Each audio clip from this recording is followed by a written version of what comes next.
दोस्तों नमस्कार। करते हैं हम अपना अगला अध्याय, सातवां भाग, स्त्रियों की प्रवज्या। कहानी स्टार्ट करने से पहले हम आपसे रिक्वेस्ट करेंगे, आप हमारी पुरानी वीडियो देखें और हमें कमेंट करके बताएं आपको हमारी वीडियो में और क्या इम्प्रूवमेंट चाहिए, ताकि हम अपनी वीडियो उसी इम्प्रूवमेंट के साथ में बनाएं और आप सबको पसंद आए। और आप अगर हमारे चैनल पे नए हो तो हमारे वीडियो को लाइक करिए, शेयर करिए, कमेंट्स करिए और अपने मित्रजनों के साथ में, परिवारजनों के साथ में, सबके साथ शेयर करिए और सब्सक्राइब करिए। तो अब हम चलते हैं अपने इस अध्याय पे। महाप्रजापति गौतमी, यशोधरा तथा उनके साथ की स्त्रियों की प्रवज्या।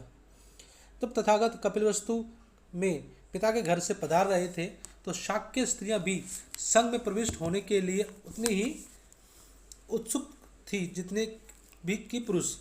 ऐसी स्त्रियों की अगुआ कोई और नहीं वरन स्वयं महाप्रजापति गौतमी थी। जिस समय तथागत शाक्यों के निरोगधाम में ठहरे हुए थे, महाप्रजापति गौतमी उनके पास पहुंची और बोली, भगवान, यह बहुत अच्छा रहेगा यदि स्त्रियों को भी तथागत के धम्म विनय के अनुसार प्रवृत्त होने की अनुमति मिले। गौतमी, रहने दो, ऐसा विचार को मन में उत्पन्न न होने दे। दूसरी ओर तीसरी बार भी महाप्रजापति गौतमी ने अपनी वही प्रार्थना दोहराई और दूसरी तथा तीसरी बार भी उसे वही उत्तर मिला। तब महाप्रजापति गौतमी बहुत ही दुखी हुई और चिंतित हुई और सिर झुकाकर तथागत के आगे नमन करके आंखों में आंसू लिए रोती हुई चली गई। जब तथागत निरोगधाम में चारिका के लिए निकल गए तो महाप्रजापति गौतमी और दूसरी शाक्य स्त्रियां इकट्ठी हुई और उन्होंने संघ में अपने प्रवेश करने की प्रार्थना और तथागत द्वारा उस प्रार्थना को स्वीकार न किए जाने पर आगे विचार किया। शाक्य स्त्रियों ने तथागत को मना के अंतिम निर्णय नहीं माना। उन्होंने निर्णय किया कि परिवारजक जैसे चीवर धारण करके तथागत के सामने अपेक्षित कार्य संपन्न करने उपस्थित होंगी। तब उसके अनुसार महाप्रजापति गौतमी ने अपने बाल काटे, कायसूत्र पहने और अन्य शाक्य कुल की स्त्रियों के साथ तथागत से भेंट करने के लिए चल पड़ी। उस समय तथागत वैशाली में महावन के कूटागार भवन में ठहरे हुए थे। कुछ समय बाद अन्य स्त्रियों के साथ महाप्रजापति गौतमी वैशाली के कूटागार भवन में पहुंची। उस समय उनके पांव सूजे हुए थे और उन पर धूल चढ़ी थी। उन्होंने अपनी वही प्रार्थना दोहराई जो तथागत के नियोगधाम में विहार करते समय की थी और तथागत ने फिर से उसको मना कर दिया। प्रार्थना के दूसरी बार भी मना हो जाने पर प्रजापति गौतमी वहाँ से हटकर कूटागार के दरवाजे के पास जाकर खड़ी हुई और सोच रही थी कि क्या करे और क्या ना करे। जिस समय वह इस प्रकार खड़ी हुई थी, आनंद ने कूटागार की ओर जाते समय उन्हें देखा और पहचान लिया। तब उन्होंने महाप्रजापति से पूछा, तुम यहाँ इस प्रकार बरामदे के बाहर सूजे हुए और धूल से भरे पैरों के साथ दुखी और आंखों में आंसू ले रोती हुई क्यों खड़ी हो? तुम्हारे पैर सूजे हैं और उन पर धूल चढ़ी है। गौतमी बोली, हे आनंद, क्योंकि तथागत स्त्रियों को घर में बेघर हो अपने धर्म और विनय के अनुसार प्रवृत्त होने की आज्ञा नहीं देते। तब आनंद थेर वहाँ गए जहाँ तथागत विराजमान थे और झुककर अभिवादन करने के बाद एक और बैठ गए। इस प्रकार बैठे हुए आनंद ने तथागत से निवेदन किया, भगवान देखिए, महाप्रजापति गौतमी बरामदे में बैठी है। उनके पांव सूजे हुए हैं और उन पर धूल चढ़ी हुई है। वह दुखी है और आंखों में आंसू भरे रो रही है, क्योंकि तथागत स्त्रियों को घर से बेघर होकर धर्म और विनय के अनुसार प्रवृत्त होने की आज्ञा नहीं देते।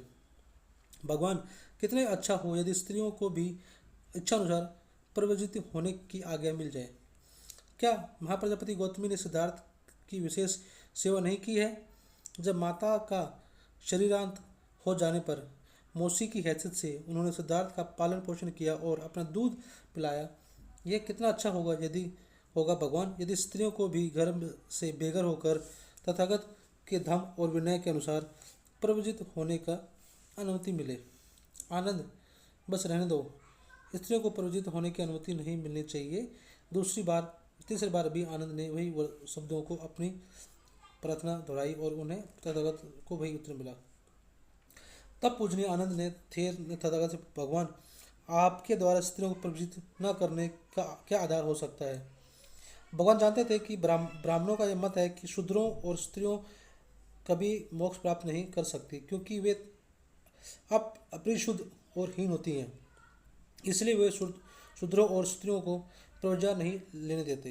तो क्या तथागत का भी यही मत है? वह ब्राह्मण का है। क्या तथागत ने शूद्रों को भी ठीक उसी प्रकार संघ में प्रविष्ट नहीं किया जैसे ब्राह्मणों को? भगवान स्त्रियों के साथ ही ऐसा अलग व्यवहार करने का क्या आधार है? क्या तथागत का यह मत है कि तथागत और धम्म में विनय के अनुसार चलकर स्त्रियां निर्वाण प्राप्त करने की योग्य नहीं है? तथागत ने कहा, आनंद, मुझे गलत मत समझो। मेरा मत है कि पुरुषों की तरह ही स्त्रियां भी निर्वाण प्राप्त करने में सक्षम है। आनंद, मुझे गलत मत समझो। मैं पुरुषों की तरह स्त्रियों को निवारण प्राप्त करने का सक्षम है। आनंद, मुझे गलत मत समझो। मैं पुरुषों और स्त्रियों के बीच भेद करने के सिद्धांत का समर्थन नहीं हूँ। माँ प्रजापति गौतमी की प्रार्थना को स्वीकार करने का आधार कोई भेदभाव नहीं, यह तो व्यवहारिक कारणों पर आधारित है। भगवान, मैं वास्तविक कारण जानकर बहुत प्रसन्न हुआ, लेकिन क्या व्यवहारिक कठिनाइयों के कारण माँ प्रजापति गौतमी की प्रार्थना सर्वथा अस्वीकृत कर दी जानी चाहिए? क्या ऐसा करने का लोग धम्म की निंदा नहीं करेंगे और आरोप नहीं लगाएंगे कि तथागत के धम्म विनय में पुरुषों और स्त्रियों के बीच लिंग भेद किया जाता है? क्या जिन व्यवहारिक कठिनाइयों को की तथागत को चिंता है, उनसे बचने के लिए कुछ नियम नहीं बना सकते? अच्छा आनंद, यदि महाप्रजापति का इतना आग्रह में कि मेरे धम्म विनय में उन्हें प्रजित होने की अनुमति मिलनी चाहिए, तो मैं इसे स्वीकार करता हूँ, लेकिन इसके लिए 8 शर्तें माननी होगी। इन 8 नियमों का कड़ाई के साथ पालन करने के लिए महाप्रजापति स्वयं अपने ऊपर जिम्मेदारी ले तभी महाप्रजापति की प्रजा होगी। तब आनंद थेर ने तथागत से उन 8 प्रमुख नियमों की जानकारी प्राप्त कर ली, तो वह महाप्रजापति गौतमी के पास गए और उनको वह सब बता दिया। तो तथागत ने कहा था, महाप्रजापति गौतमी बोली, आनंद, जिस प्रकार अलंकार प्रिय कोई कुमार या कुमारी को स्नान करने के बाद कमल के फूलों की अथवा चमेली की फूलों की अथवा फूलों की माला प्राप्त हो और वह उसे अपने सिर पर रखे धारण करे, उसी प्रकार आनंद, मैं इन 8 प्रमुख नियमों का धारण करती हूँ और अपने जीवन में उसका कभी उल्लंघन नहीं करूँगी। तब आनंद थेर तथागत के पास आए और अभिवादन करके एक और बैठ गए। बैठे हुए आनंद थेर ने तथागत से कहा, महाप्रजापति गौतमी ने इन प्रमुख 8 नियमों के पालन करने की जिम्मेदारी अपने ऊपर ले ली है, इसलिए यह अब उनकी उपसंपदा मान ली जाए। अब महाप्रजापति गौतमी ने प्रव्रजा उपसंपदा ग्रहण की और उनके साथ ही उन 500 शाक्य स्त्रियों ने भी की, जो महाप्रजापति गौतमी के साथ चलकर आई थी। इस प्रकार प्रवजित उपसंपन्न होकर महाप्रजापति गौतमी ने तथागत के सामने आई और तथागत को अभिवादन करके एक और खड़ी हुई। तथागत ने उन्हें धम्म और विनय की शिक्षा दी। शेष 500 भिक्षुणियों को तथागत के एक शिष्य नंदक ने धम्म और विनय की शिक्षा दी। महाप्रजापति गौतमी के 7 दिन शाक्य स्त्रियों की ने प्रव्रजा ग्रहण की, अर्थात जो भिक्षुणियाँ बनी उनमें यशोधरा भी थी। भिक्षुणियाँ होने पर उनका नाम बद्दा कचना हुआ। ये था हमारा ये अध्याय, स्त्रियों की प्रव्रजा। तो आज अब हम अपने अध्याय को यहाँ समाप्त करते हैं। मिलते हैं हम अपने अगले अध्याय में। धन्यवाद।